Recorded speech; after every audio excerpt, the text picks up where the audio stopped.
up, everybody? Welcome to another edition of Talking Elite Fitness. I'm Sean Woodland with Tommy Marquez. Lauren Khalil is across the pond doing some tactical game stuff in Poland, I believe. Correct?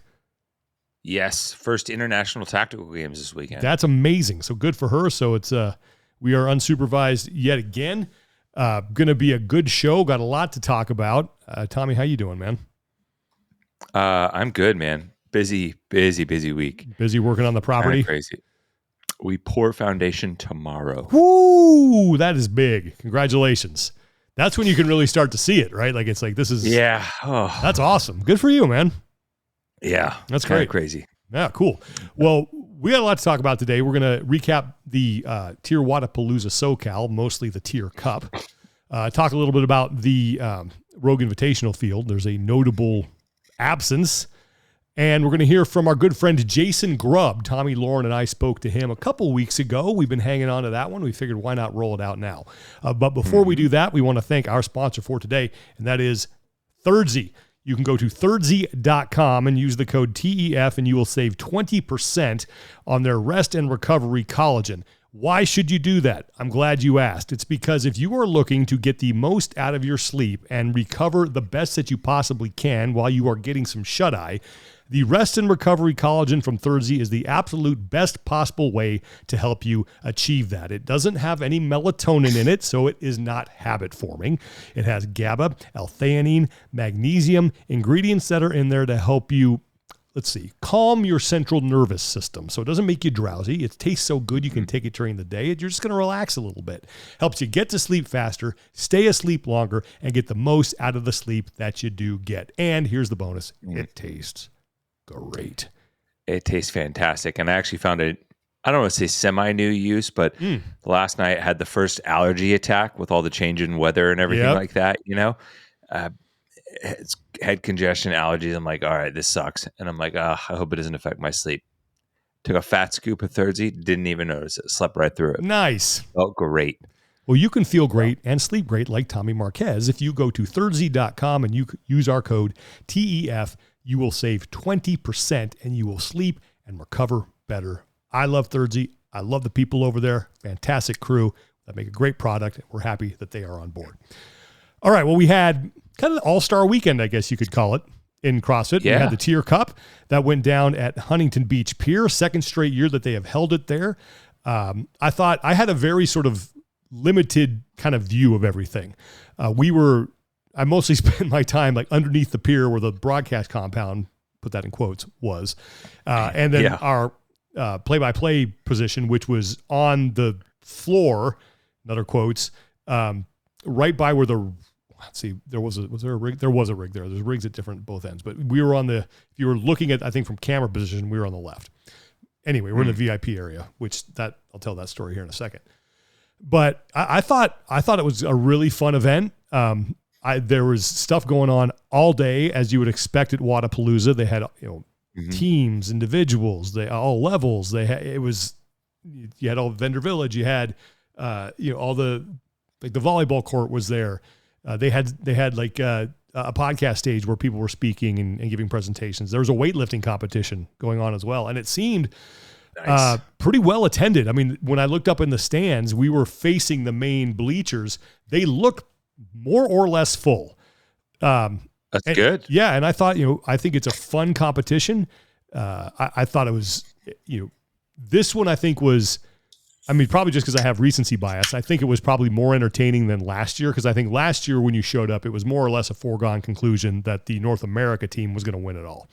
This year, I think the world team probably came in as the favorites. And there was a point on Saturday night where it looked like it might get out of hand.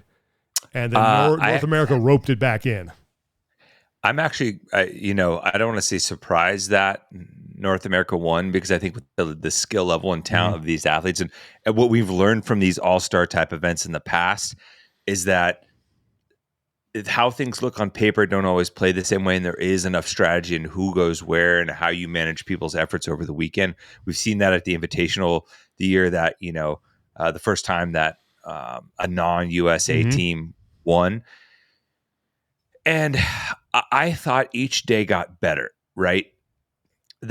if I felt like Friday, I was thinking, oh, this could get ugly for North America if World carries this momentum into Saturday. Then there were a couple kind of back and forth where like North America rattled off a couple of points, then bring it back to square, bring it to close.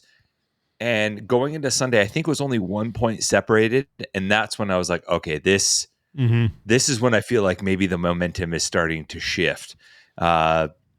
Especially with like, I don't know why I felt like this way, but something about the morning event where you had to like move all of the like odd object stuff across the sand.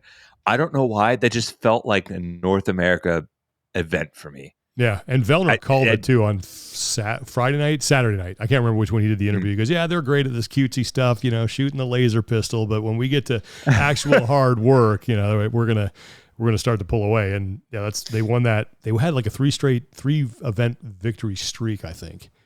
After winning that, or that was the middle of it. I can't quite remember, but yeah, I thought they were gonna win that one too.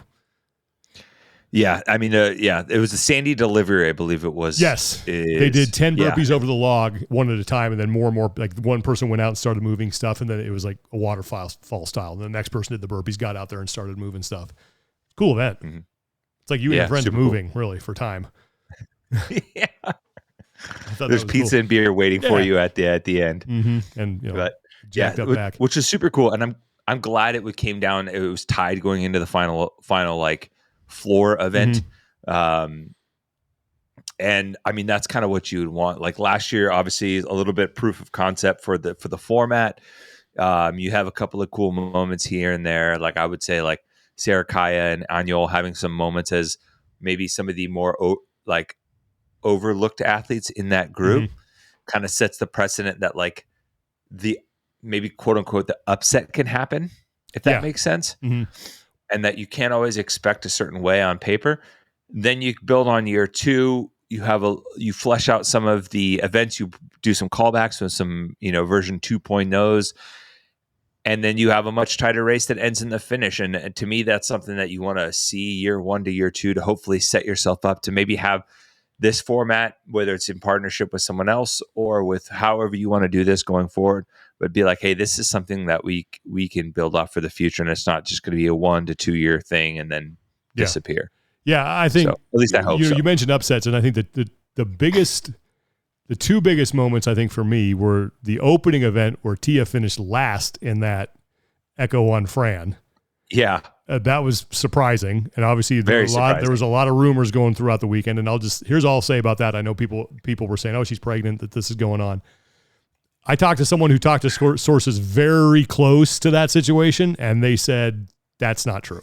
So given my track record of things with Tia, congratulations on being pregnant.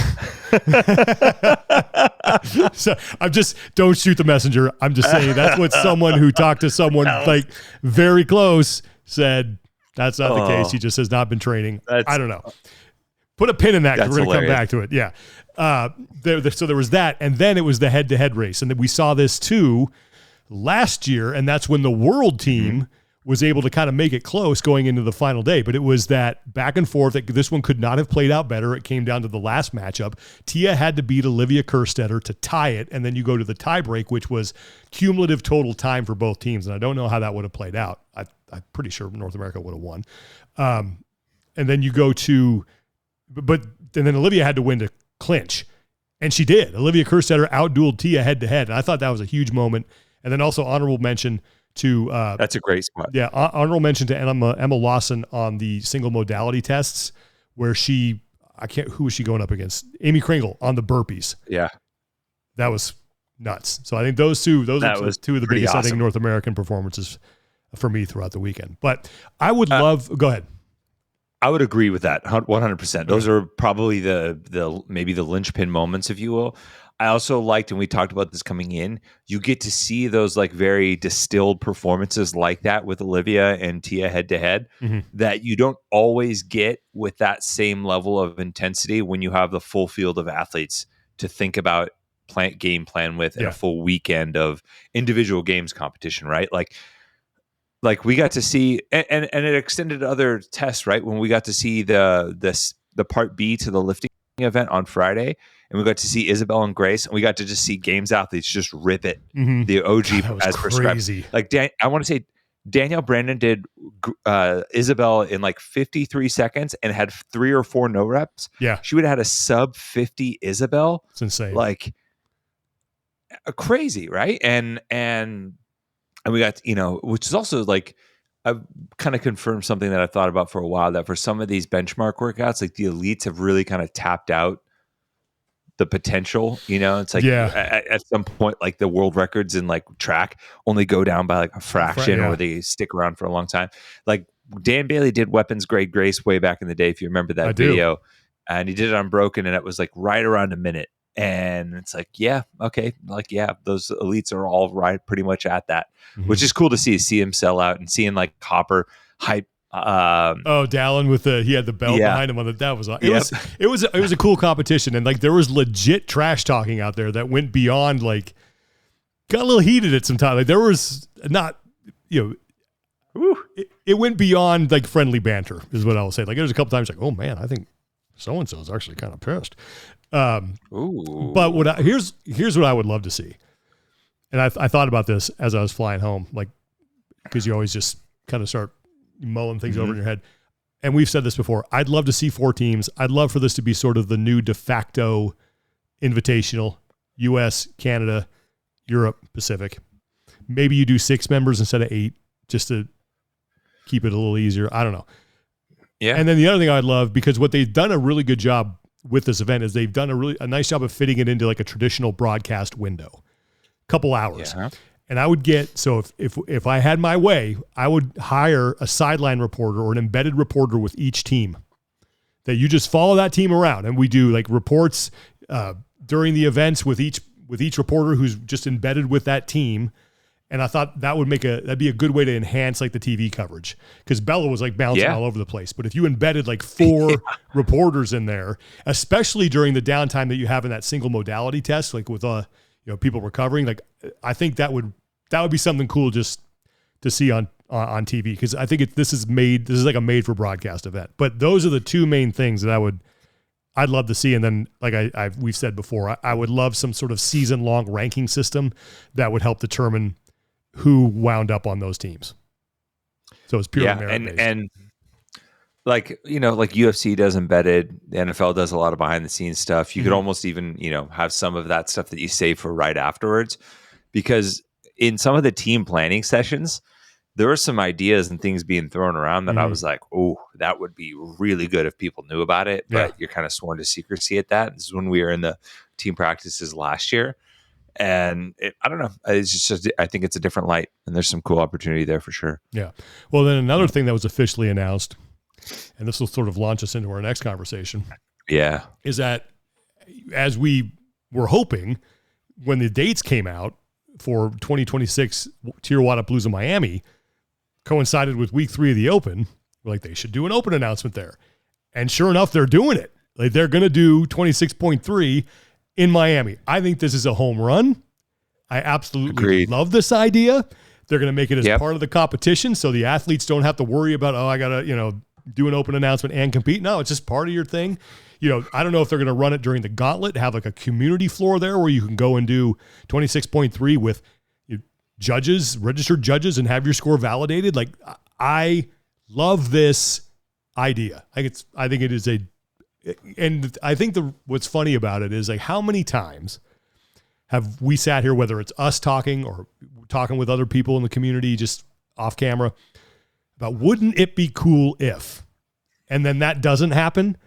And this is, wouldn't it be cool if, and now it does. And more often than not, wouldn't it be cool if usually comes down to people playing nice with each other. Yeah. And like collaborating with each other and being open to that. And that's not always the case. And like, this is, I just think this is unique. This is, and obviously things have changed in this new era, but like, this was an idea. Like, if we had pitched this idea like 10 years ago, I joked, I was having a interview with Chris Biesterfeld, I think I'm butchering his last name, and I apologize. On his podcast, he invited me on. That like if we had proposed this idea 10 years ago, we might have gotten fired. Yeah. Like they might have been like, no effing way. Get out of here. What are you doing? Yeah. Yeah. And now that like, the sanctionals era kind of like knocked that door down for them to partner with other people. And kind of remove like them being so bristly at the idea of other events being called quote unquote CrossFit events. Now you have event partners running semifinals. Now you have an open event in conjunction with a major competition, which is awesome. And I think I would love to see that continue. Like we've talked about this on this show too. It's like not just that it's, any other event. Like I would love if like a World Fitness Project event could one day be a qualifying semifinal, right? Yeah. Like, or like anything along those lines. Like start having these people in the ecosystem realize that wanting opportunities for athletes in the sport to thrive doesn't have to be mutually exclusive. Agreed. It's like, what's that old saying? It's like, if you want to go fast, go alone. If you want to go far, go together. And I feel like right now we got too many people just wanting to go alone. And if everybody just came together, like Rich Froning says, let's get everyone in a room and talk. And I think that would ultimately be beneficial for everybody. And I think, I've said it, I would love to see the TYR Cup at Wodapalooza SoCal be an all-star event that is you can track throughout the CrossFit Games season. And hell, just even make it, you could even go back to the invitational teams that we used to have. Like that would be great. And it could be a cool partnership between the two entities. It's like CrossFit did this ranking system with their season and blammo. Like I think there's a lot of opportunities out there for more collaborations like this. And I think it benefits everybody. And you could even tie what other countries, like say, that like the US, Canada, Europe, Australia are generally going to be Australia, New Zealand, Pacific is generally going to be like where a lot of the athletes come. But like, if you could find a way to maybe take that ranking system and create like, hey, what if a LATAM team? What if an Asia team? What if like these other regions do really well in the open and have strong semi-final performances and an athlete does better at the games? Does that give an opportunity to boost a whole team up? Yeah. In the same way that like individual performances for track and field support the team's overall ranking. Could you do that to have a rotating door of another team that shows up to the TYR Cup every year? And then if that's the case, into those top three, the top ranked athletes in those spots, and you keep it simple, right? You make it one team, and that way you can have something like Latin America show up, or you even split up Europe. You do the top four, and then you do something like the Nordic region, because like how strong like Sweden, Norway, Iceland is. That could be cool too. Yeah, there's a lot of possibilities, and I give CrossFit credit for saying, this is a really good idea. It's not our quote unquote, it's not our event, but why not take advantage of that? And I think it made it a little bit easier in that like Wodapalooza has been a trusted entity and so is Loud and Live as someone that has been able to carry the banner forward both as a sanctional and as a licensed event, and generally speaking from 2019 on has been a courier, I think, of goodwill in the sport. So okay, well, speaking of big events coming up, the next big one is the Rogue Invitational. And they have now rounded out all their fields: strong men, strong women, CrossFit men, CrossFit women. And it's whenever someone like this is left off, the story is more about who's not there than who is. When we get competition going, obviously that'll switch. But Tia Toomey is not going to the Rogue Invitational, which will, obviously fuel more speculation about what's going on. But I found that, I kind of just raised an eyebrow at it. I don't know if she's just trying to take a longer off season. It's one of those events that if she shows up to, she's probably going to win. Now it's a little more wide open, which makes it, I think for me and for fans, probably more exciting. And I guess, I don't know if you'd say Laura is now the favorite, but she's kind of the woman that takes that mantle when Tia's not there. But I mean, you got a loaded field on both sides. I mean, I'll just read Horvath, Sturt, Lowen, Anganese, Tall, Domit, Campbell, Spiegel, Kerstetter, Lawson, Rolfe, Adams, Wells, Gazan, Raptis, Brandon, Semenza, Walton, Fuliano, and Paige Powers. That's a murderer's row. Yeah. And so Laura's probably the favorite, and you got to go with the two other podium finishers at the games, Lucy Campbell and I was so impressed with Kerstetter at the TYR Cup. But it will be interesting if there is if there's an example, or it's not example, an explanation given for Tia. Maybe she's just, and right now I don't know, but it was certainly interesting. Yeah, I mean,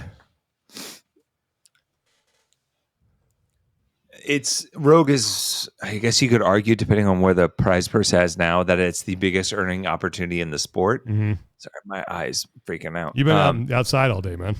I have been. The allergies are getting nuts, and it's one of the more unique competitive opportunities as well, right? In terms of like what they roll out for the athletes, the mixture of events, and just like the experience. And Tia has to pick. Anytime she makes a decision about competing, there's a ripple effect across the rest of the division, right? And I was thinking about this earlier, and I don't know. Does this add intrigue a little bit every time she steps away? Yeah. To where it brings impact to when she comes back, right? Like, because and this is there is like, it's like the same reason why Michael Jordan or even LeBron nowadays during his like 10-year stretch didn't win MVP every year. You get like fatigue of like people watching it.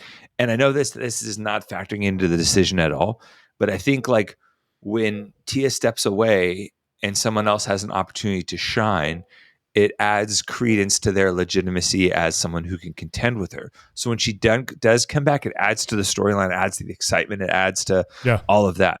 Now, that's not to say that we wouldn't love to see Tia there every single time and see her competing, but this also does like open up the door for other people to develop. Like I liken it back to like the was it the 94, 95 Rockets? You're the NBA guy.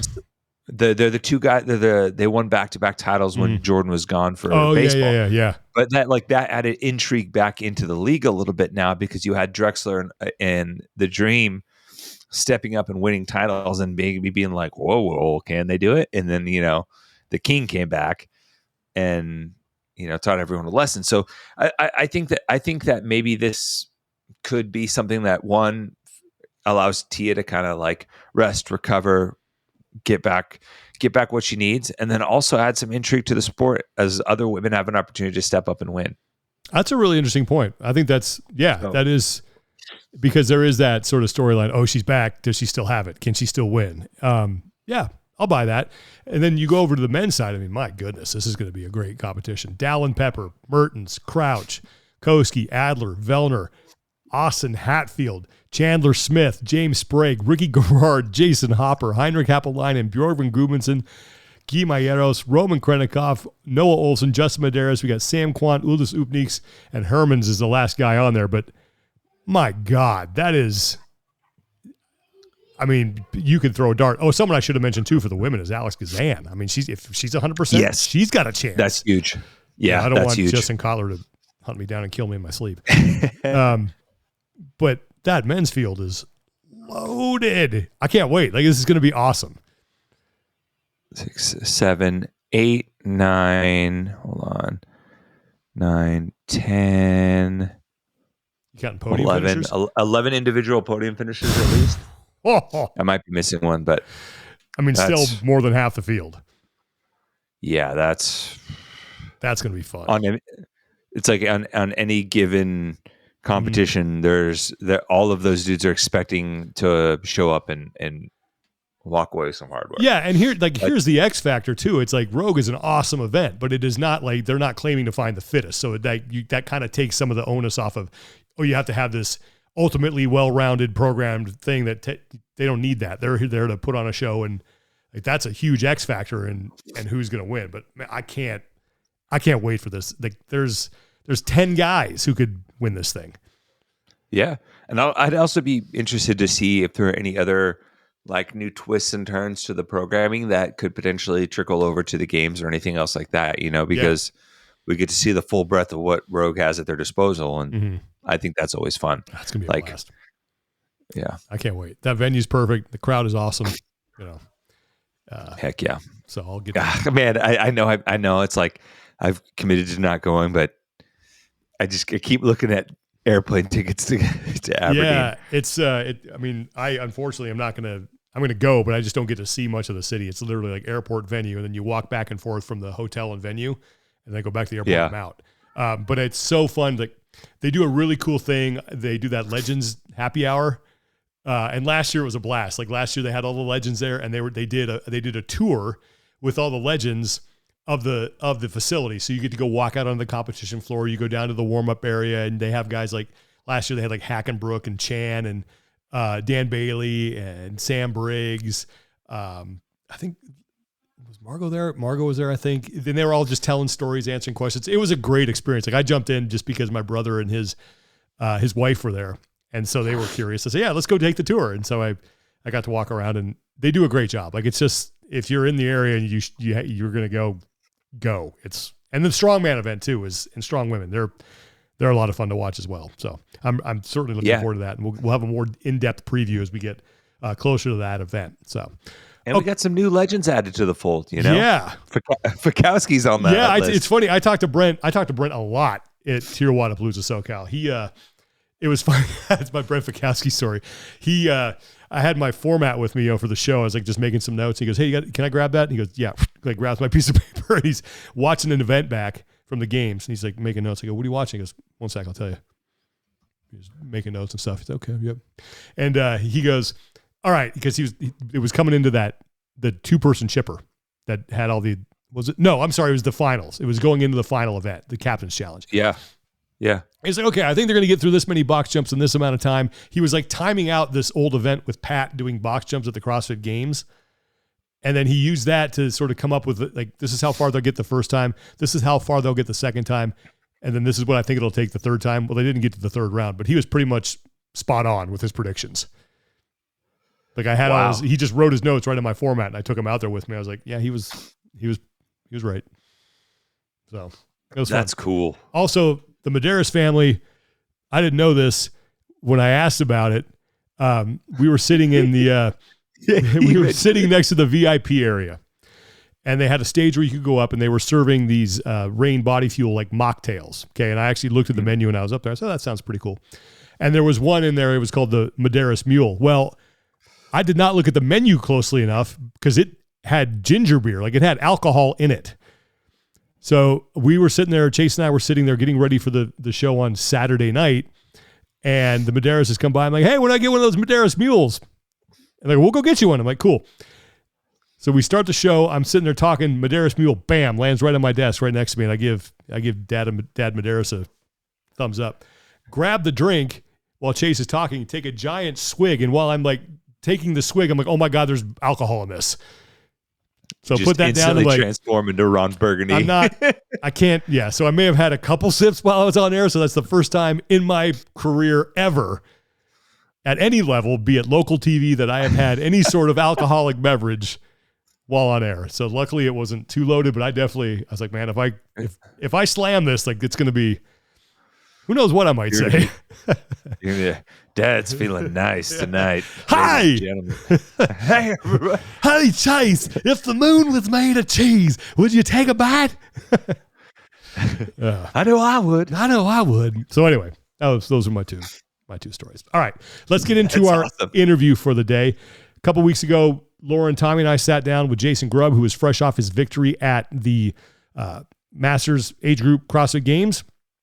He has now swept the 40 to 44-year-old division. No, 40, 45 to 5 to 49, 49. pardon me, 45 to 49, because he's going to be the 50-year-old. He's aging up. So good luck to the 50 to 54-year-old division dealing with Jason Grubb. But we talked to him about his experience there, talked to him about training, overcoming some mental things that he deals with. It was a really great conversation. So here is our talk with Jason Grubb. Jason, what's up, man? How you doing? Good, guys. That was fun. Yeah. Congratulations on winning the on your 6th straight. Thank you. This one was very hard. I was going to ask you about that because you're not supposed to be able to do that, especially in the Masters division, where, you know, in the individual division, I don't think there's a huge difference between 23 and 27, but in the Masters division, there's a big difference between 45 and 49. Going into that competition, what was the mindset heading in, knowing that you're not supposed to win this? I have to actually go back 1 year. When I think about the 2024 CrossFit Games, I had won 3 titles in this division, 4 total, and it was just so satisfied with that in Birmingham, when the games were there, I mean, that was in my backyard because we live in Birmingham now. That was great. But I went into that thinking it would be great if I win, but I probably won't. So I was mentally prepared and hoping to get on the podium. There were a few athletes that were on my radar that were aging up. You have Kane Hayes, who's a significant athlete. I battled against him the first year I won the games in 2019, and he was a formidable opponent. And I've seen him in the games in previous years, aging up towards me, just doing super well. Knowing that he was coming up last year, that was a big deal. Robbie McCord was another guy that came up.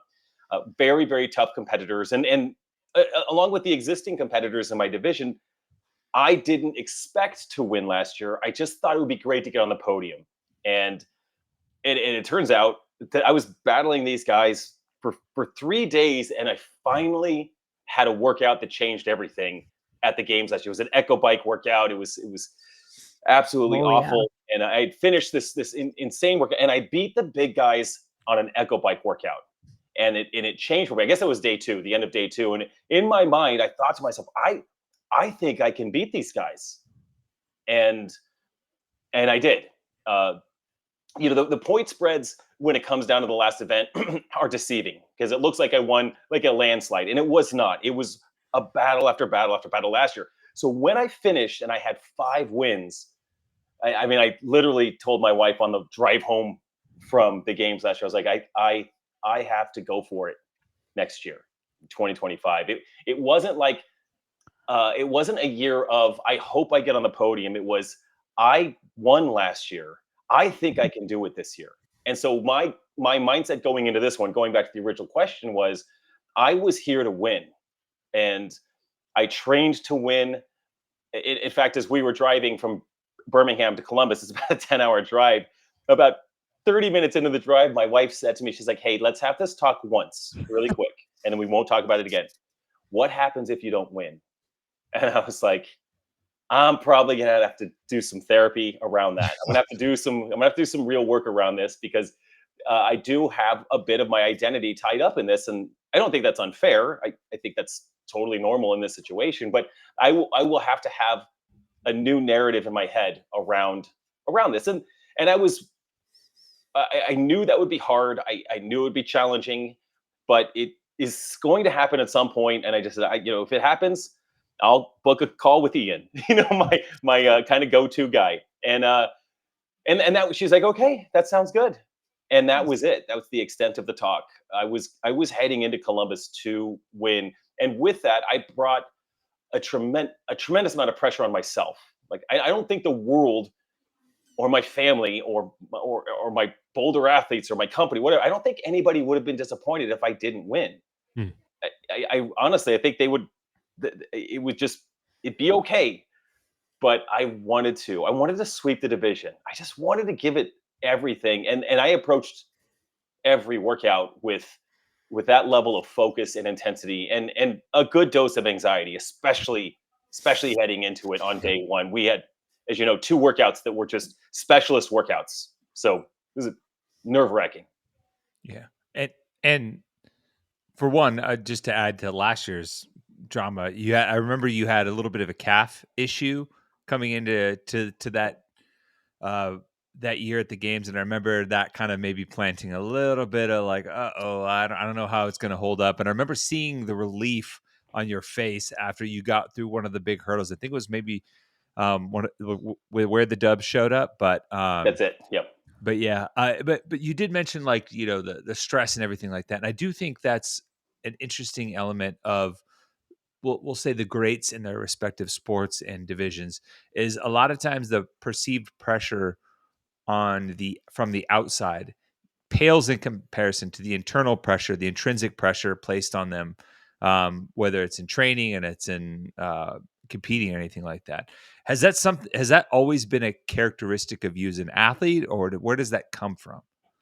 Yeah, I think it's always been a characteristic of me as a human being. Really, I've always been fairly competitive internally. I've been an entrepreneur for 20, 25 years, and in whatever I was doing, at one point, one of my most successful businesses was wedding photography. So yes, I was a wedding photographer, and when I entered that field, it was highly competitive. In Colorado, especially, a lot of people get married in Colorado in the Colorado mountains, and I fought like crazy to climb the ranks to be among the top wedding photographers, and it was relentless. So there's something about that that's baked into my psychology, and if you were someone who some of the listeners might know of the Enneagram personality test. I don't know if you guys have ever heard of that. Yep. But I am a number 3 or type 3, which is the achiever. They literally call it the achiever. And you read the description, just Google, Enneagram type 3, and it is Jason Grubb to a T. And both on the positive sides of that and the shadow sides. Like it makes me a person who can, with incredible focus, achieve a lot of really, really cool things. But because that focus can cause me to be so almost narrowly focused, almost having blinders on, that I might leave a wake behind me and forget that there's like relationships in my life. And so there's the dark side of the achiever is that sometimes they need a nudge to just look around and calm down and see where everyone's at. So at 49, it's taking me a lot of years to try to find a bit of that balance as I'm doing a podcast at 9:17 p.m. my time. I'm getting there. I'm getting better.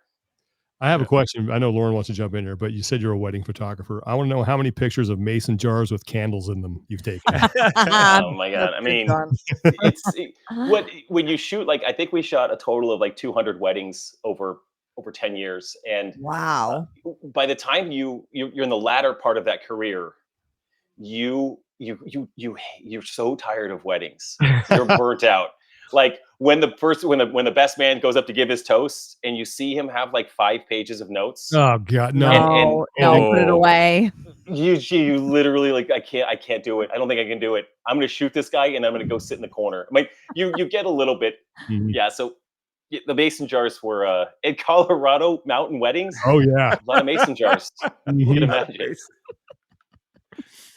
As I drink out of a mason jar. Actually. Yeah.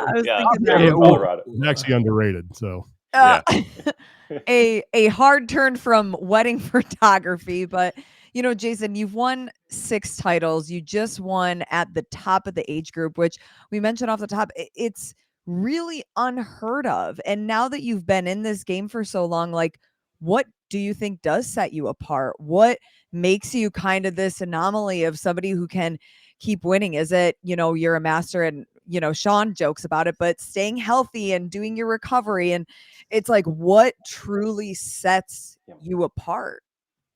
I think there's elements of intention and luck that go into it. So yes, on the intention side, I very much pay attention to my sleep. Thirdzy, which is a sponsor of the show, and one of my sponsors, they took a gamble on me. They were my very first sponsor, and they reached out to me, and I had maybe won 1 or 2 CrossFit Games, and no one was paying me for sponsorship, which is more like partnership because we do work on it together. And and that improved my sleep, improved my HRV immediately. It was wild. But that and being very consistent in the gym, very consistent in my training. Again, that goes with my crazy focus on a goal. So if I have a goal, I just everything kind of is geared towards that. So I think a lot of hard training, a lot of sleep, a lot of recovery, nothing more than anyone could do, realistically, I think. And so on the lucky side, I think there's probably some elements of maybe genetics. And if I were to show you pictures of my parents, they weren't athletes at all. In fact, they're addicts, and maybe that's part of it as well. The addictive side of pursuing a goal. But there's got to be some genetics in that. I want to say luck on the side of I've had very few injuries. So there is an element of training correctly and recovering well and sleeping well that helps me avoid injuries. Tommy, I had a weird injury last year before the games, a week before the games, just going on like a 5K run, 200 meters into it, my calf just freaked out, and I couldn't walk the next day. It was very scary. This year, 3 months before the games, I was just doing some back squats, no big deal, nothing crazy. I felt a little pop in my back and immediately could barely breathe and could barely like put the weights away. I just told my buddies at the gym, I was like, guys, I gotta go home. Like I gotta go home. Like when you can't breathe and your whole back is just freaking out. Yeah, I call that. I go ahead. I call that Monday. Yeah, right. It's rolling out of bed. Sean belting. Yeah, I mean, I ended up in the hospital the next day, and my PT just said, "Hey, you need to go to the hospital." And I was like, "I don't need to go to the hospital." I waited 24 hours and went to the hospital, and it just needed muscle relaxers because I had when your back spasms like that, you could actually significantly damage your back if you can't get it to calm down. But I remember, 3 months ago when that happened, I was like, okay, the games are in 3 months. Whew, I might be in trouble. And I was back to training within a week. But I've been lucky to not have something significant, something chronic, because as a master's athlete, a torn anything, ACL, MCL, labrum, rotator cuff, wherever all those parts are, those can set you back, not just a couple of weeks, but they can set you back a year. And building back up as a master's athlete is very hard.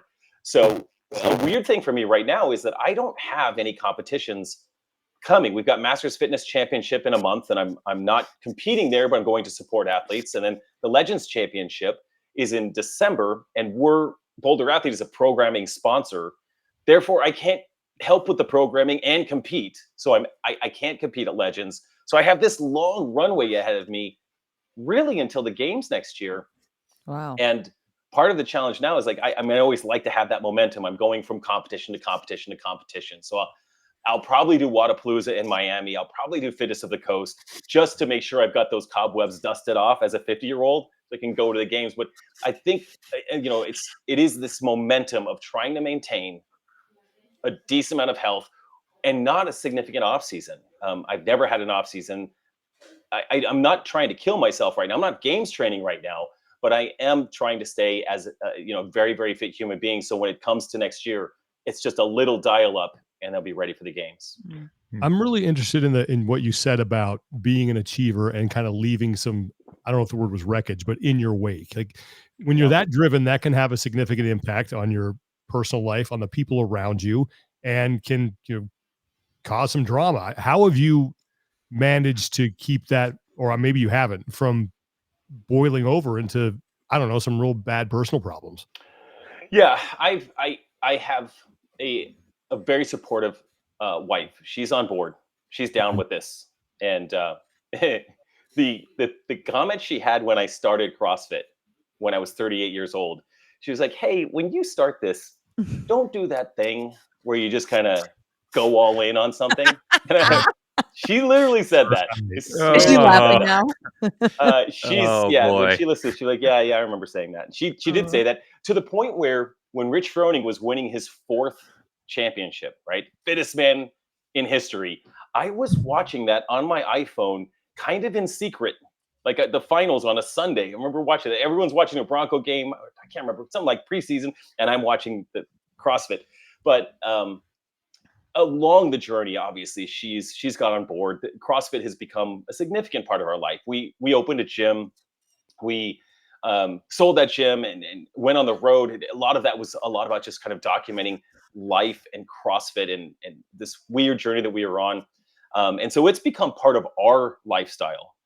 And the shadow side of that, or the way that helps keep that balance, is that she can go along during that time of significant focus, those couple of months leading up to the games and the games themselves, which is super high stress for her. Her stress on her Garmin watch is off the roof. It's sparking with the amount of stress that she has. And it actually is a funny anecdote was, John, you remember when you guys probably all remember when we had the clean and jerk event, and the very last clean, I missed my first attempt, right?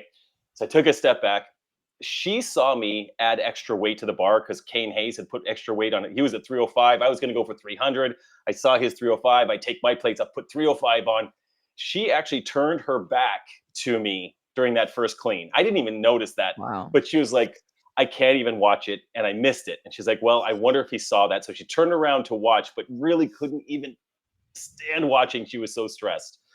But outside of that, we find these other levels of balance. I mentioned before the show, I just got back from a backpacking trip with my oldest son and my middle son in Colorado. So it's time to invest in them now that the games are done. In November, we're headed to Disney World for a week. My co-founder has a home in Orlando, and one of my clients works for Disney. So those guys combined, Amazing. and now we're going to Disney. That's for really a cool. few days. That's so there's ways to sort of make up for the 80-hour weeks, balancing, running a company like Boulder Athlete and training for the games at the same time.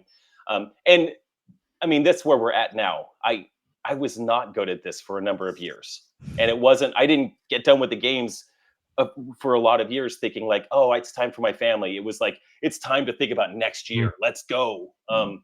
So a little therapy, really good friends that can call me on my crap.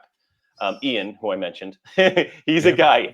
If I'm in trouble, I call him. If he sees some things, he'll just call me out. He was also at the games this year competing on a team. So it was really sweet to have a really good friend that has that level of oomph in my life to be there to see that. So I've grown to be very conscious of it, but we've had hard time. We have some bumps in the past around that. For sure. And shout out Ian. Always got to give credit to the real ones. You mentioned wanting to compete, to shake a little bit of the cobwebs off, but you do have a decent amount of off season now going into the new year. And talking with a few athletes that are maybe a little bit longer in the tooth, I had some conversations around them relishing these longer off seasons because it actually gives them time to maybe rebuild and retool things rather than trying to do that on the fly as they're trying to maintain and, go through the ebbs and flows. Is there anything in particular about your fitness and skill set and where you are as an athlete now that you feel like maybe this runway could help you improve, or something that you've been trying to maybe improve or chase for a while that haven't had the exact runway for? So I agree with that advice generally, that off season could be something where you shift gears to focus on a particular weakness. And for me, and it may be unique to me, I've never had a bias. I've never leaned into a bias to work on a weakness. One of my historical weaknesses was heavy lifting, and even still, I'm not the guy that's going to lift the most in the 45 to 49 age group. I had a lifetime PR of 305 and was 8th place in that event. And that's just like, how are these guys lifting like this? They're not running very fast, but they can lift like crazy, and that's the magic of it. But still, it's unnerving when someone in my division is hitting 330. I think was what David Johnson 330. Yeah, that's insane. Yeah. And 335, I think, was one of the high scores, maybe 345 in the younger division just below us. So for me, lifting has been something that has been a historical how do we say that, damage control type event for me. But I haven't leaned into a bias towards that. I've just consistently worked on it. So I'm snatching once a week. I'm doing cleans once a week. I'm building my squat once a week. This just, it's more about consistency for me. And so during the off season where I don't have a competition coming up, I'm not trying to gear up for something. I'm looking to enjoy the maintenance mode of staying at a fairly high level of training, like 80% of what I would train. 100% is training for the games. 80% is where I'm training right now. So what that looks like is like shaving off maybe 15, 20 minutes of a training session, and certainly less on the percentages. Another part of my training is, I think that creates resiliency and longevity for me, is that I almost never max out in training. Almost never. Like I hit my in the gym clean and jerk PR a week before the games, which was technically like a 92% of max. But I've never hit 285 in the gym before. And then and that gave me the confidence to hit 305 in competition. So there's a nuance to training, I think, to slowly build over time, even in those weaknesses, that doesn't require a significant bias. I always find, I know I've gone in 10 different directions here, but if we lean into a bias as masters athletes and we ignore, say, conditioning, which is generally kind of some of the advice, like, hey, let's lean into our weightlifting, pull back on conditioning so that we can enjoy these gains. I find that conditioning doesn't just come back as masters athletes. It's much harder. I think, Matt Frazier at age 24, right, can do that. Yeah. But I don't think we can do it. I would listen before we came on. I was thinking of Grubb today in the gym because I knew we were gonna interview him, and I did this long drag. It was like the 9/11 hero workout that we do at NC Fit. Like it's a long workout, and I'm dragging ass through this thing, just like huffing and like can't get through it. It's just it was. Thank God no one was really there to see this. And I honestly, I looked at my watch. I'm like, okay, I'm about halfway, and I said, yeah, Grubb would be done by now. And then I just felt really bad about myself. No, you're supposed to say, and then I sped up and had this epic finish. Inspired. I'm like, well, if that guy can do it, then no, I was just like, well, that's why he's the champ. So anyway. And if the way you have to think of it, Sean, is if you give me long enough, I'll catch you. That's my motto in workouts. Yeah. If I've got enough time, I'll catch you. I may not catch the guys on a 3-minute workout, but if you give me like 12 to 18 minutes, I'll catch you. And that's how you need to approach those hero wads, Sean. Yeah, just tell your next guy next to you, hey, give me longer. I'll catch you eventually. It's like, just need more time. You'll catch me eventually. Like the longer it goes, like that's more people will pass me in the longer workout. 7 to 12 minute time domain. That's where I make my money. Too, Sean. After that, I'm just like, oh my God, what am I doing? 18, Jason, what do you think? 20 plus. Yeah. What do you think masters athletes get wrong about training most often? I mean, they often, and when I'm around younger athletes, I'll do this sometimes, but they often are pushing too hard too often. It's not beneficial to do that. It's like, I don't know. It's like eating dessert all the time. Like you're going to get sick, right? I mean, if you just kill yourself in workouts, if you go dark, if you go red on every workout, this is not how a longevity-based competitive fitness career goes. So you have workouts. For example, on Wednesdays, I always start Wednesdays with a longer conditioning piece. It's always around a 30-minute time domain, and I'm not allowed to. And I say I'm not allowed. I don't allow myself to go above zone 3 in this 30-minute conditioning piece. And so I've got my Apple Watch on, which I have tested has the exact same heart rate as a Polar strap for me. So shout out to Apple Watches for being accurate. But today, I was literally on the bike erg during a portion of this session. I crept up into zone 4 and I backed off. So I'm very cognizant of that. I go all out twice a week, period. Wednesday, the last piece I label them as red. So it's a red workout. It is, of course, the Echo Bike's involved, and it's awful, and it's an interval. It's just terrible.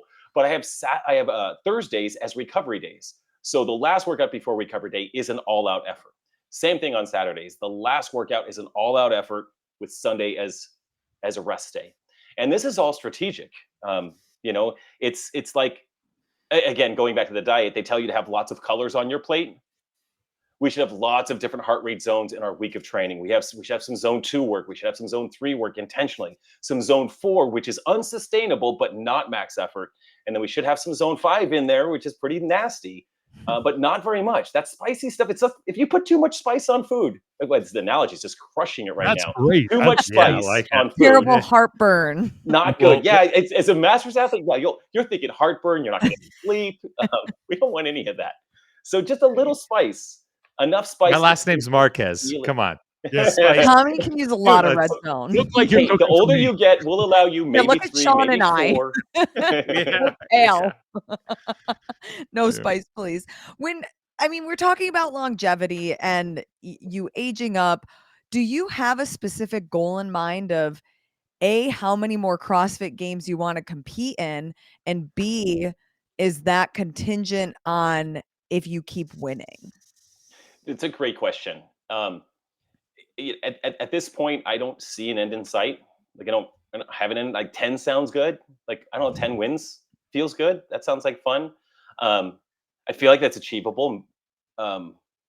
Maybe more than that. But for me, it's about if I didn't love the training, I wouldn't love the whole process.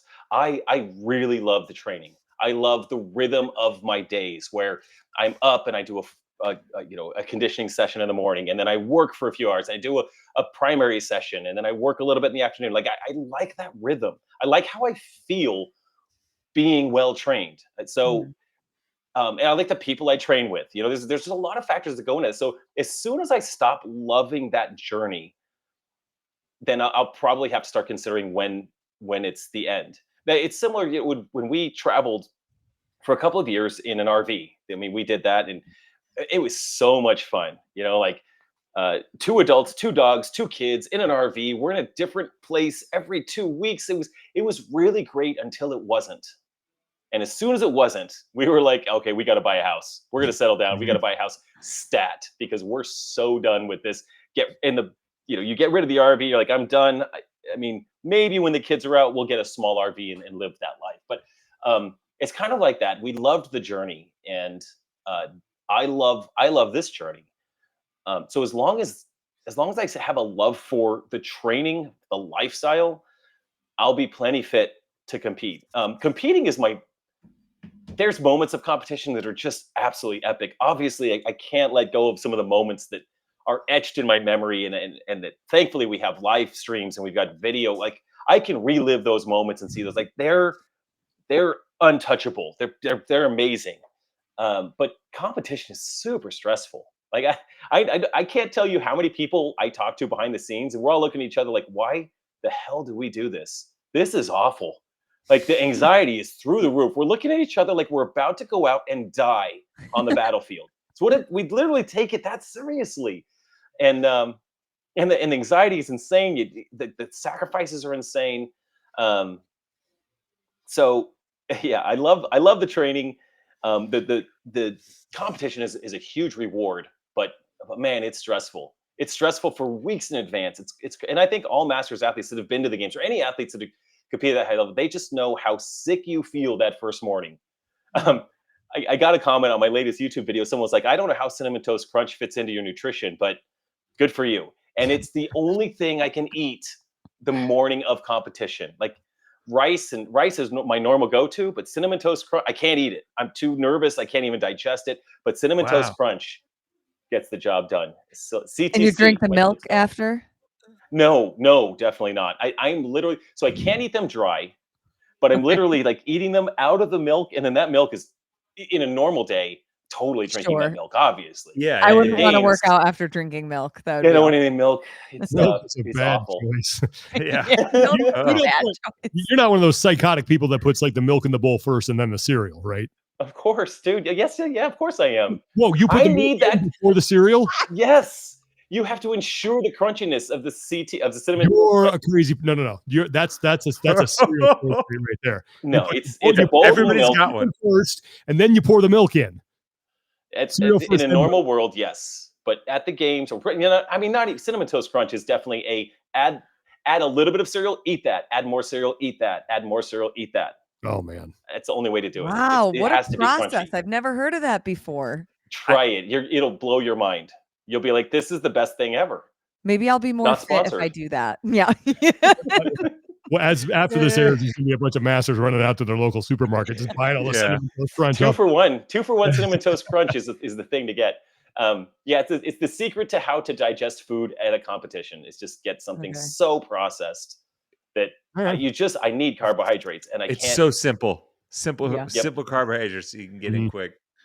But is like the game day stress or the competition stress in terms of prep, is that the main like negative? Because you mentioned, how traveling was awesome until it wasn't, and that was, a very clear, sign for you to shift gears. And it's hard for me to envision someone that is ingrained in the lifestyle element outside of competing as you are with your boulder athlete and all the stuff that you do in the masters community. What other possible negatives there could be? Like what, like, I don't know, what would be the best man getting up with 5 pages, at the wedding where you're like, yeah, I need to switch industries. Like Yeah. is there anything about the training or lifestyle that you're like, you know, I mean, I don't know. No, for me, it's just the anxiety before competing. It's not even once we're going. It's just the anxiety 2, 3. I mean, leading up to it. It's this like this pressure valve gets tighter and tighter and tighter. We're 3 weeks out. We're 2 weeks out. We're twisting that pressure valve. We're 1 week out. We're like the day before, and I can barely eat because the pressure is so high. And then we go on a 7K run, and everyone runs as if it's like 400-meter dash because they're crazy. But now we're competing. Pressure valve released. Literally 3, 2, 1, go releases most of that pressure. The only other time that pressure starts to get a little bit crazy is when my next competitor is within striking distance, and then I don't sleep as well, regardless of how much Thirdzy. I'm literally just kind of nervous throughout the competition weekend if I have such a strict Yeah. goal in mind, right? yeah, But that's really it. It's funny because going to shoot a wedding, you're also super nervous until you get there because it's very high pressure photography actually. Yeah, I can Once you imagine. get there, like, I know weddings. Yeah, I could do this. It's like even with the craziest bride, I could do this. It's fine. We're just here to take pictures. So we get to the competition. We're just here to do some clean and jerks. We're just here to do some kettlebell work or whatever. Everything's fine once we get there. But Tommy, I would say that if there's anything that I would love to, and this is also something I could probably figure out how to control, is just control the level of anxiety that I feel heading into competition. That is the that is the groomsman with a 5-page speech. Like if geez, here it comes, I can feel it. But I think everyone feels it. I was talking to other athletes, like it was their first time at the games, and they're like, I don't know, Grubb, I know you've been here like 7 times. I don't know if you're nervous. I'm like, dude, I've been to the bathroom 6 times today. Like that's yeah, I know. I'm like a rookie. It's that level. We all have it. And I just don't know anybody that enters this once in a lifetime opportunity generally to go to the games that doesn't feel every bit of the weight of that. Do you think you're more motivated by the love of winning or the hatred of losing? It's the hatred of losing, man. That's the disease. That Mhm. right there is the it's tied somewhere deep internally to me to a fear of failure. And second place is not failure, and not winning is not failure. But I mean, I can argue that to myself all day. It is in my head. It is. And that's why my wife had the talk with me. She's like, hey, if you don't win, like I know she knows what that means. If I don't win, I am a failure and I'm going to have to work through that, guys. So I was at the end of the games this year. It's at this last where we have wall walks and rope climbs and some snatches, and it's a 4-round workout. So you get to progress your bar. And so in the 3rd round, I walk to my barbell and I'm the only guy at the barbell. Like this is easy. This workout is just is like my wheelhouse. You couldn't have designed a workout that doesn't fit me any better. But I didn't even have any pressure at that point. I just need to not lose by 5 spots. And I'm first of the barbell. I literally took a breath looking at my family right there, like, oh, thank God, guys, we did it. I mean, we're not even done with the workout, but we did it. And so that last barbell, dropping from overhead and stepping over the bar, I put my arms overhead in celebration, as much as relief.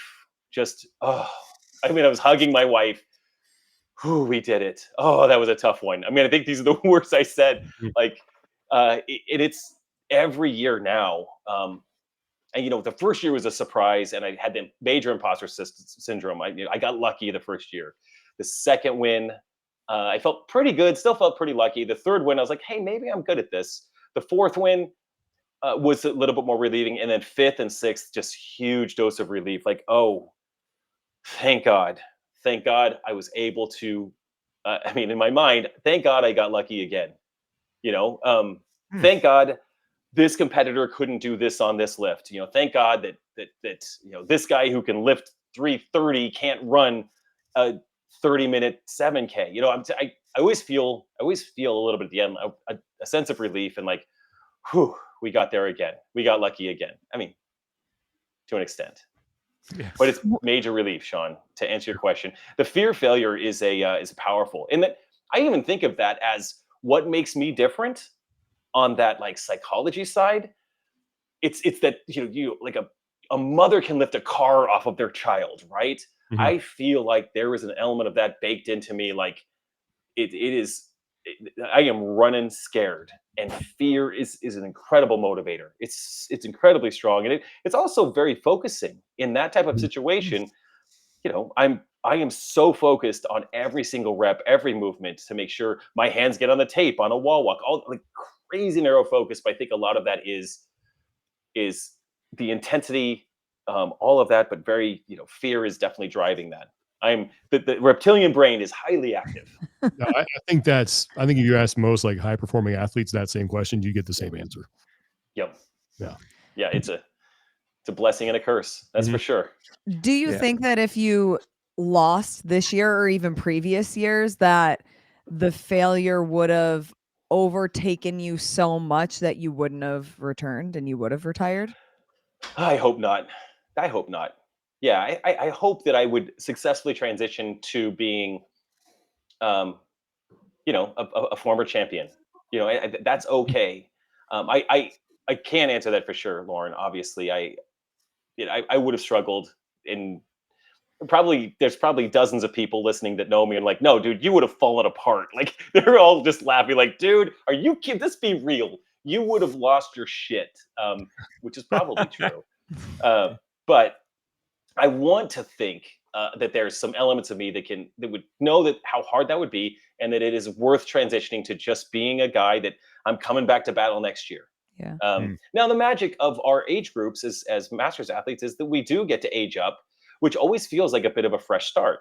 Mm-hmm.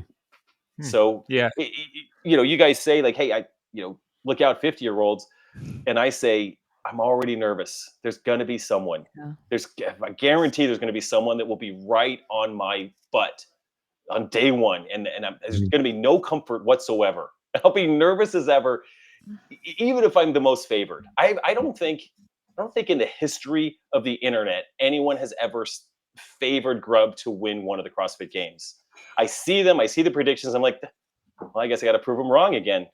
This year, I saw, Alexander Jolivet was it was another post or someone else that does podcasts. They put out that I was going to take third. It was going to be Jolivet, Kane Hayes, and then Grubb. And I was like, all right, let's go.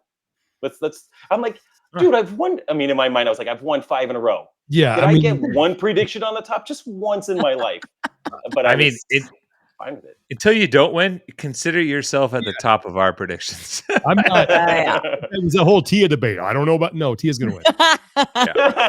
Yeah. Right. That, let's pick second place. You're the Tia of masters in our eyes, and I appreciate that.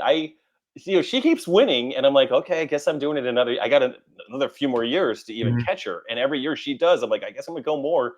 It's not a fair fight. She is the goat of goats. Mm-hmm. But I will. Hey, there's records that need to be taken. So let's keep going. If CrossFit wasn't an option, what do you think you'd be doing right now? Well, I'd be doing some other sport, for sure. it's so interesting that when I was 38, I wasn't athletic. I wasn't a competitive sportsman. Um, you know, I was just a guy that was trying to run to not get fat, and I found CrossFit and I ended up loving it. But High Rocks is interesting. I'd have to change dramatically. I'd have to lose 20 pounds to be truly competitive in that sport, and that's just it's awful. It's so much running. It's so much running. Too much Um, running.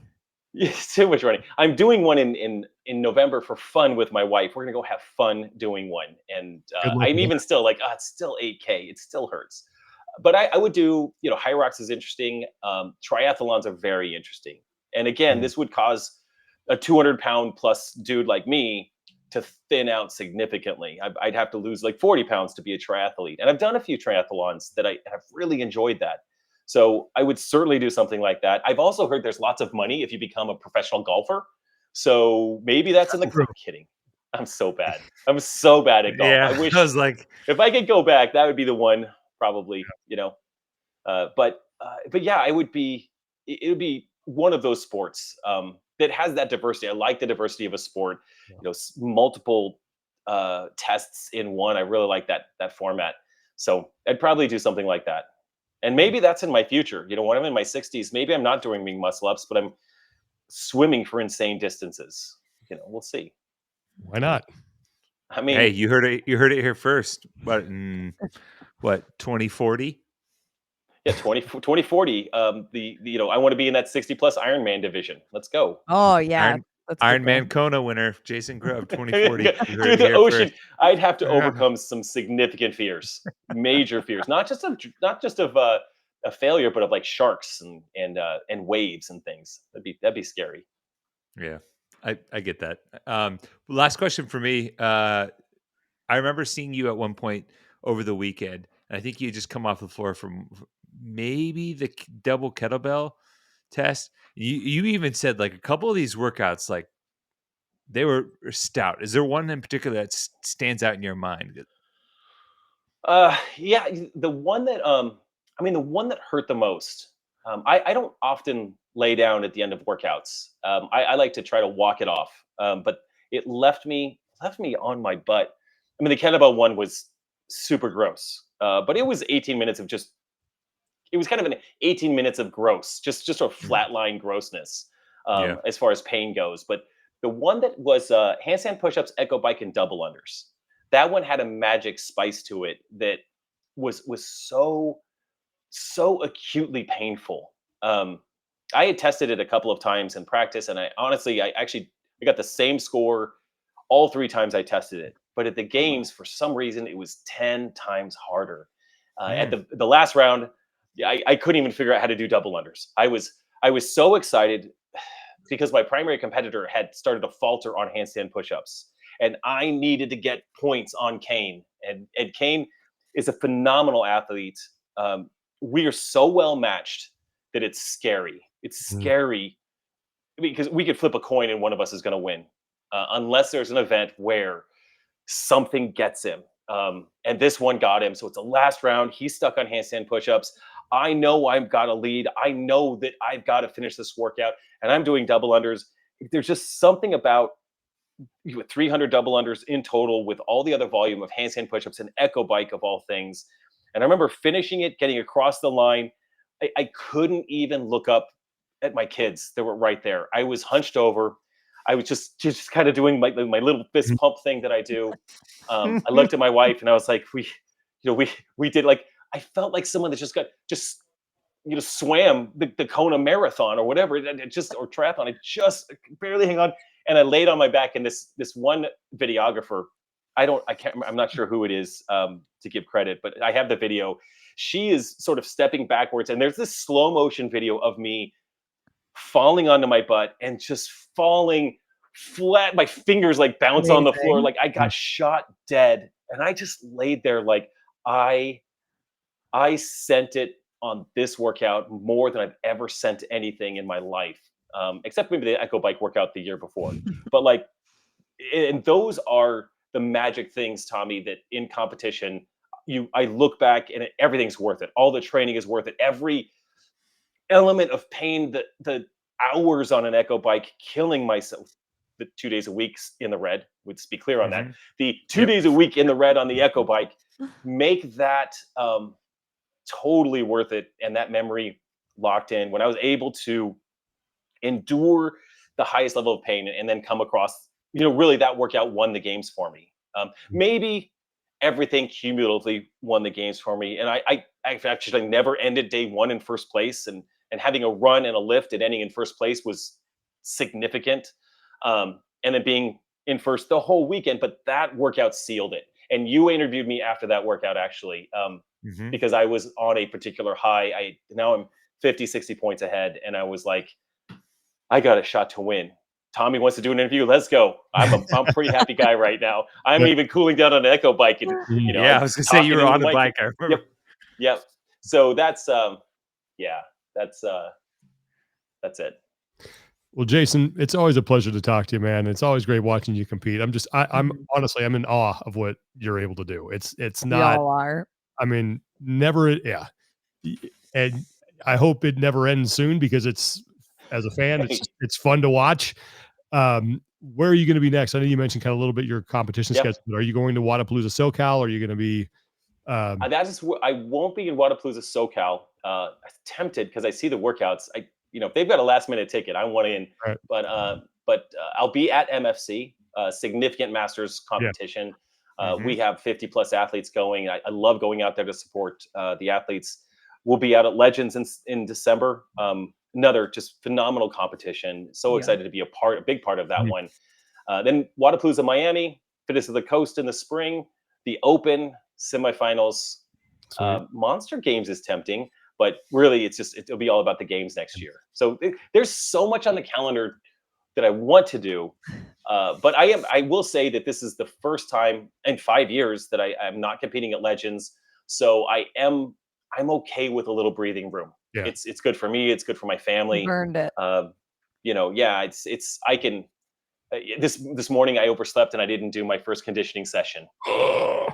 I know. It's hard for me to do that. It's hard for me to not do the session. I was like, I have too much work. Okay.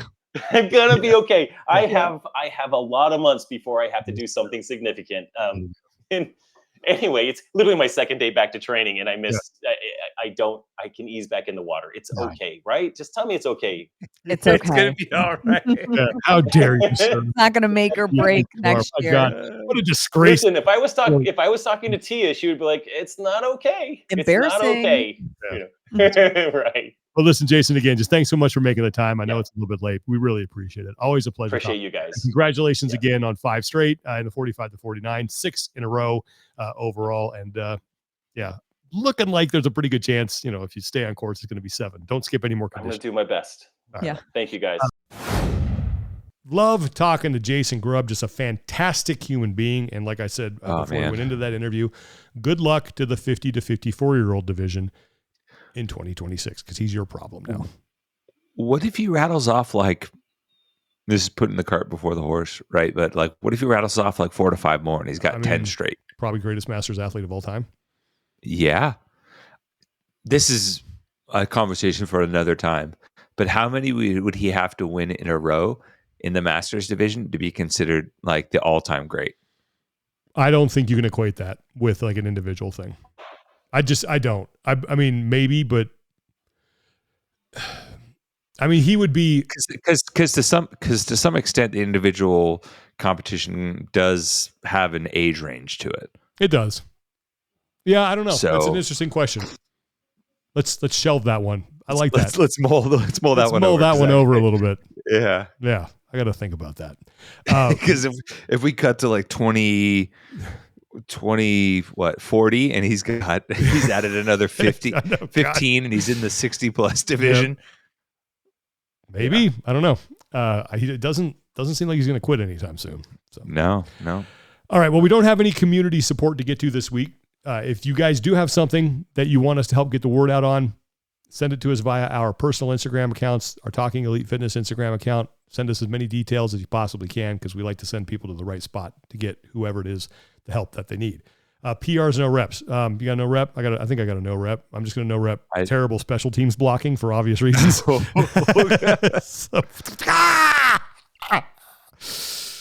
I was so Okay. I was mid-bite of delicious buffalo chicken dip with a bunch of my college buddies, just reveling in the fact that at least the Eagles were going to lose. And I had a text in our group chat loaded up for Tim Paulson. Yeah. And I looked up again and I was like, what the hell is happening? Why is Jordan Davis running like a 4.240? Couldn't. I was like, you got to be effing kidding me right now. There may have been some profanity coming from underneath the Huntington Beach Pier, so I apologize for that. That was me. If anyone heard that, This is it. All right, you got to know, Rep? Just picture someone walking on the Huntington Beach Pier like, what the hell is going on down there? Yep. Oh, man. I'm no-repping my general peace of mind as a father because son started walking. Oh, wow. Whole new world. He is like, I've used this analogy a few times, but in the movie Young Frankenstein, early on there, he's just like barely taking steps and they're like, oh, and then by the end he's dancing to Putting on the Ritz. I feel like that happened. Like Tuesday we're like celebrating. He took a step. And then by like the weekend, he's walking clear across the living room. I'm like, oh, Jesus. Dude, and they're fast. That's the thing. You think you have time and they just like, because they get that forward momentum going and they're just like, frown. And you go, oh my God, I got to get there. I got to get up. Like inertia's on their side. Exactly. It's like, if you always wondered what pace you would walk at if you didn't have any, like, if you had the full throttle of a walk and just let your body fall. Like that's what they're doing. And man, it's like, it was a similar story when he started crawling and he figured out he could accelerate in crawling and also pick his knees up to bear crawl to get somewhere faster. And he learned to like work the throttle there. Now it's just like, because they walk like, Sean after a couple of Madero's mules. Yeah, they're like wobbling. And you're like, nope, they're gonna do it. Okay, up. Yeah, and so that's great, been a whole man. new adventure. It's been awesome, but it also, I'm like, I'm exhausted. Yeah. Okay, go to PRs. I'm going to PR Con Porter. Porter was at TYR Wodapalooza SoCal, and I wish I knew the athlete's name with whom he was competing, but it was an adaptive athlete, and Con was out there, and it was just cool to see an athlete of that level and that ability take time to compete with an adaptive athlete. And I thought it was really neat, and I give Con all the credit in the world. And it was something that I noticed quite a few times. And then I got to give a PR honorable mention to the Buttery Bros. I got to watch them compete a little bit. They actually did pretty well. They were crushing it. The event that I watched, I think they were towards the front, and I think it was the erg shoot one. Marson Sawyers did a good job. He's a good shot. He's a good shot. No, he was. He was knocking them out pretty fast. So, yeah, those are my two PRs. Yeah. They battled back on the weekend because I want to say they were like 34th or 35th out of 45, 50 teams, and they moved up into the top 20. So nice job, fellas. Yeah. I'm going to PR, I got two PRs. One, I was going to PR Justin Medeiros for winning the Lazo Djukic MVP award, which was awesome. Two, I'm also going to PR Golf Beers because this weekend is the Ryder Cup, USA versus Europe, and nothing like I think the rowdiness of the crowd at Bethpage Black is coming to the forefront slowly. So if you're cheering on the home team, go have a few extra golf beers with your buddies and pay $15 for a Michelob Light, Michelob Ultra, and give it to those Europeans. That's one thing where that's another event like the TYR Cup where it's a friend. I know it's a rivalry, but it gets heated fast. Especially when the crowd gets involved, and especially when it's over here, because I think it's a different, like you said, it's a different crew over here than it is in Europe. Bethpage Black's in New York. It's in a state park. Yeah, I'm pretty sure there's a subway stop maybe that takes you to it. So you got guys from all over the tri-state area. And there was a video that came out during the practice rounds today. Like Rory McIlroy was in like a tough spot, and was chipping and sculled his wedge, which if you've ever golfed before, everyone has done it. Sculled his wedge clear over the green, and as soon as it happened, it took off, and you hear someone go boo, and USA, USA, USA, and it's just like strap in, buddy. You're in for a weekend full of this. It's gonna be fun. Yeah, I'll have to check some of that out. So, all right, well, that is gonna do it for us for today. Thanks again to Jason Grubb for hanging out with us. Thanks again to Thirdzy for sponsoring us. Thirdzy.com. Use the code TEF. You're gonna save 20%. And thanks to Lauren for leaving us unsupervised and trusting us to get through the show. Hope she's doing well over there in Poland. For Tommy Marquez, I'm Sean Woodland. Take care of each other, be better, and we will talk to you guys next time. 1, 2, 3, go! Like a kiss at the start of a first date. If it's good, I don't want to wait. When the feeling's right, I'm taking